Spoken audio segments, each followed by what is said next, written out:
clearer picture of 2019.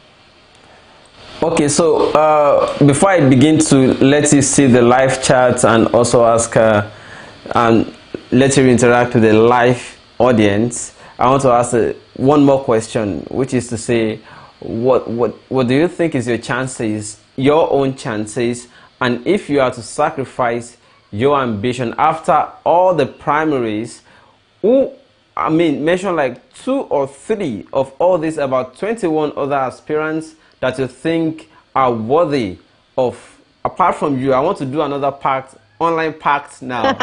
if not you, mention at least no, I'm not. You're If so not wicked. you, mention 2 or 3 others that you think are capable of this. The thing is, I actually suggested this question to Falt and Layla, and I was sure they won't ask me because I was also going to go back to the couch.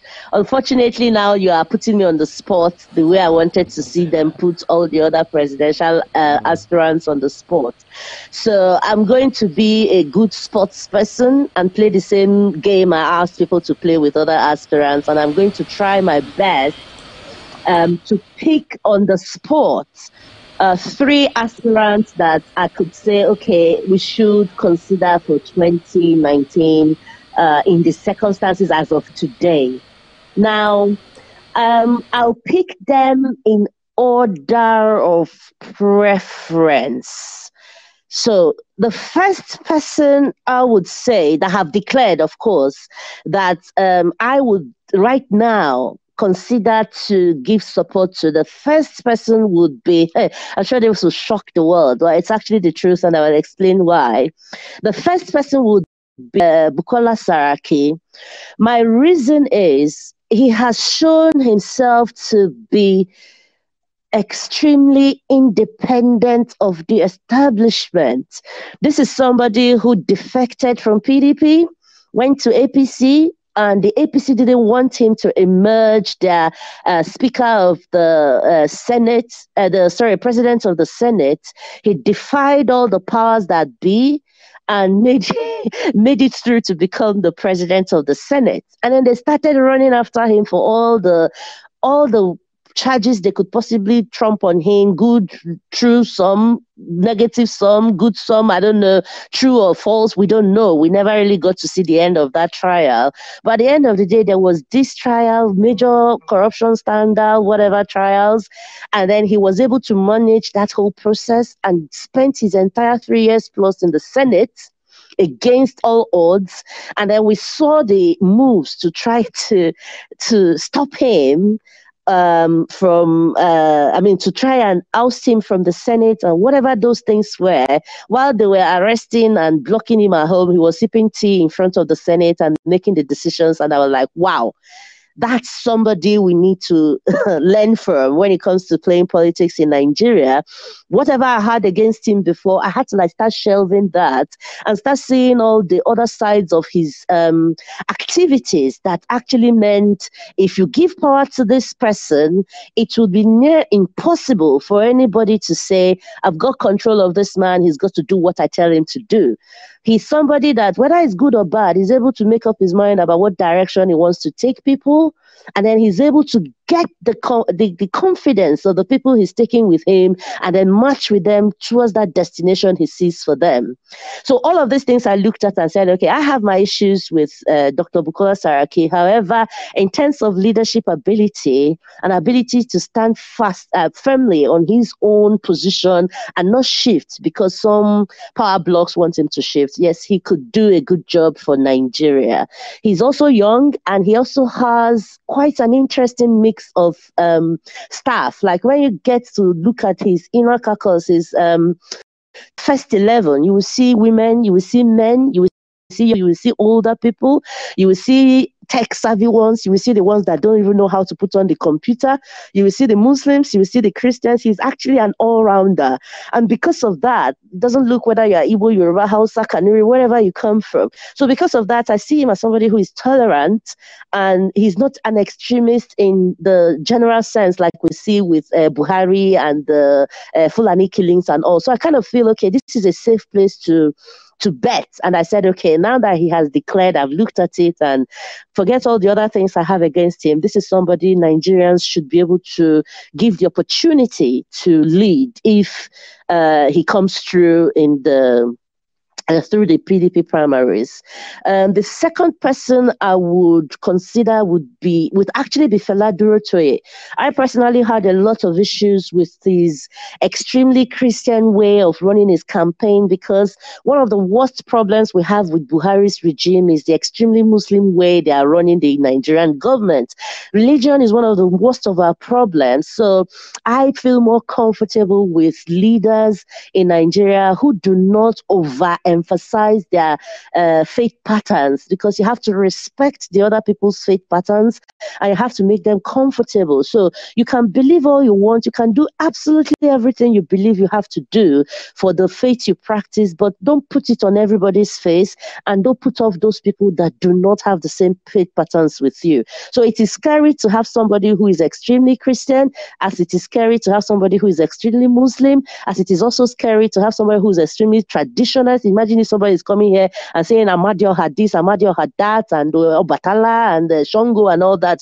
I think everybody would be worried. So the same way I see it for those who are overly Christian and those who are overly Muslim. So that's one of the disadvantages I saw with Fela Durotoye, motivational speaker, God this, God that, Jesus this, Jesus that. I was ordained, I was called. All those things were negative for me, because there was so much more to nation building than getting called by God and all those things. But in terms of thinking generally about the economy and how to move Nigeria forward, and especially how to work with all others to make sure that the best of us come to the table, he's the most flexible of all the new school politicians. So I would say, okay, after Saraki, then Durotoye, and then the last person I would call on to would be Atiku.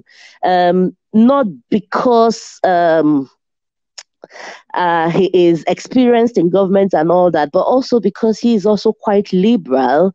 And you could tell from history, like I've had to study it, he isn't as bad as we have come to believe he is.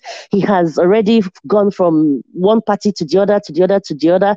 So a lot of us view him from that this man he's not even sure what he wants to be, whether it's APC or AC or AD or PDP. He doesn't even know everything about him. He's just power hungry, and he's ready to sell out to anybody. And then we saw how he was really badly damaged reputation-wise by the Obasanjo regime. So one of the things I did was to actually dig a bit deeper, and then I started seeing that, okay, a lot of it was actually what they want you to see, the propaganda. So he isn't any bad as he's painted to be, and he's also quite liberal, and he has quite a lot of experience raising legitimate businesses and raising legitimate workforce, particularly for young people. So you also find in his crew a lot of northerners, southerners, Christians, Muslims, young, old, all kinds of classes of people are in his inner caucus as well. So I feel those three people are, for me, any one of the three could very well become the president next year, and Nigeria will not be where it is today under Buhari. Thank you. Well, I mean, as far as my own questions are concerned, I'm done, but there are live questions. I don't know if you can see them. They are already on the live board. Can you see questions on the screen? I can see points there, but I can't read them. They're really small on my end. Let me assist reading some of them. Beginning from where you mentioned Saraki, some are asking, do you not think that Saraki is also part of the system that needs to be changed? For me, I mean, anybody who's been following me from the moment we decided to form the National Interest Party, I've always said remove them all. However, over the 6 months, within the 6 months that I chased after the newer school aspirants from the 10th of January to the 10th of June, where I was running after all the younger aspirants, the new faces, the what I felt were the future leaders of Nigeria that we hoped for, I discovered one thing. None of these people have had power, and we have absolutely no idea what they would do with power when they get power. Okay. And then there's also the angle where a lot of them, in fact, all of them didn't want to go through a democratic process to select one person to represent the rest. That's why I told everybody on my social media feeds, I'm not surprised that the pact didn't work out, because I related with each and every one of these people, or at least most of them. And it was that situation where if it wasn't them, it couldn't be anybody else. Democracies do not work like that. You have to work hard to convince everybody that you're the best person for the job. But you have to understand that the people will pick who they want to pick, and you have to respect the choice of the people, good or bad. And none of these guys were ready to do that. And in my mind, I'm like, okay, I'm working so hard to bring these people to government, to bring them together and have one of them leading the future. But from these interactions I'm having with them, they are already worse dictators than the ones we're already suffering in their hands. So am I really doing Nigeria a favor working so hard to bring one of these people to government, whereas I'm already seeing that they are going to actually give us a very, very bad governance because of their own dispositions? These people are not disposed to working with others. These people are not disposed to listening to other people, breaking down their ideas, and then picking from these ideas to work for the benefit of everybody. These people that whatever they have designed is the only answer, and anybody who is not interested in working with them should rather be left out or, dealt with. And I thought to myself, okay, Eunice, yes, there is a problem with the old bandwagon in Nigeria. However, we are not in that place yet where we can say that, okay, these untested guys are better, let's put them all in. So I said to myself, okay, what Nigeria needs right now is a mixture of the good, bad, and ugly. So that these good new ones we are expecting to come and do good, when they come in and they are doing good, oh, bless God, we are able to enjoy all the good they're doing and, expect to give them higher positions next time. And then the bad ones, hopefully they will convert some. And then the really bad ones that they can't convert, at least there will be control for them. But then if the so-called good ones come in and then they are even worse than the ones that were there before, at least those ones in the middle can do their best to curtail the excesses of both sides. So I thought to myself, okay, Saraki, as far as today is concerned, is part of the problem. But because we do not know what we are bringing in with all these other people, and we have seen that he's able to at least resist some of these major vested interest problems, why not? Why not go with a devil that you can actually predict 100% than go with an angel or maybe even a devil in angel skin? So yeah, Saraki is part of the problems as far as I am concerned, as far as most Nigerians are concerned.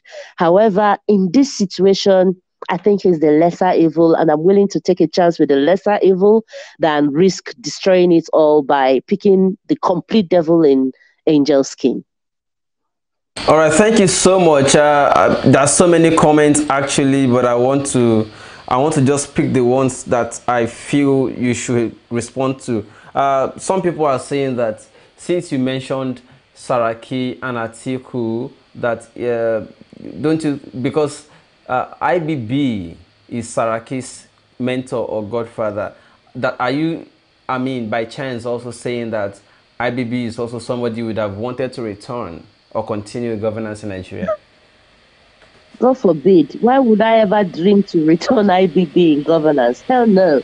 No. There's nothing. It has nothing to do with that. But Saraki is somebody that if IBB is telling him do A and he believes that A is the wrong action, he won't do it because he knows, yeah, I can defy IBB and I'll be able to defy him and still survive in my place. So Good to take a risk with people like that who you know will follow their conscience, even though they know that it could be really, really dire, that the consequences for following their conscience is really dire, and they still do it anyway.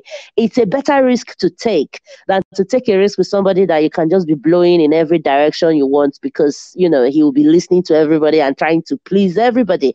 So it's better for Nigeria that we pick leaders that are decisive, that okay, they carry people along, but they do not let anybody push them around. Nigeria needs that really well, really seriously this time around, so that we can completely rid these cabals of their power over us. All right, one last question here that I'm going to pick from the live chat is, somebody is saying that, do you not think that your preference for the old guard, some of these people you are mentioning, is the reason Sowore pulled out of your NIP, because Sowore already foresaw that you were going to cave in for these people, and Obasanjo, Saraki, and the rest of them?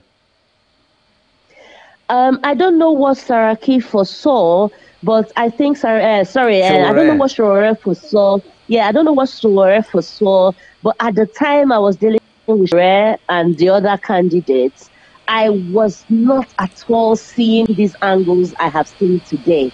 In fact, my dealings with Sowore is one of the reasons I am so sure that putting a Sowore or a Kingsley Moghalu in power would be a horrible mistake for Nigeria, because when you're dealing with people who do not see value in the contributions of other people, who do not feel there's a need to discuss and carry others along, who think that they are the only ones whose answers to the questions are right, you have a serious problem, because you're really actually preparing to put dictators in power. And he couldn't have predicted me becoming sentimental towards the Atikus or Sarakis or anything, because at that time, oh my God, you need to have been seeing my walls. It was like, remove them all this, we don't want any of them. Let's put new people and all that. And I meant it. I'm not that kind of person that I say things just because. I think about them, and that's what I meant. But then, having interacted with Sowore, Moghalu, Ahmed Buhari, Garba, and all of them, I've realized that, oh my God, you do not know what these people are going to do with power. They do not have power, and they're already showing signs of tyrannical behavior. When they have power, oh my God, you can't. You may just see things that you'll be wondering how come, because what you're trying to bring them into power to do is to cleanse the system, but now you have brought them into power, and what they're doing is worsening things. So definitely he didn't predict me becoming anything or anybody or aligning with anybody other than himself at the time. And clearly they were only deceiving us political parties at the time. They were not serious about joining any political party. They were just playing games, because they were actually registering their own party, but they were just dragging us along just in case. So it was a very silly thing to do, but fine, people do that. They feel it's okay to pull another person's nose and make them waste time, energy, money, even just to prove a point. That's what they did with their Take It Back movement. I found it absolutely disgusting, but that's what they did, and that's fine. I mean, it's also exposed me personally to understanding so much more about politics, the way people play it, the antics they bring along just to see if things will go their way, you know, and then the way they would just color things to make you look like the bad one. But at the end of the day, it doesn't all matter. At the end of the day, we make up our minds about people and what they've done, and that's what we stay with. And definitely Sowore and his Take It Back people definitely left a bad taste in my mouth, but that's fine. I'm sure there are other people who have positive things to say about them, but I'm definitely not one of those people. I didn't have a good experience in their hands, and I don't want to see those kind of people that have the level of deceit that they are able to put on the table with people that actually mean well for them. I don't want those kind of people in power, because they are highly unlikely to treat Nigerians with respect.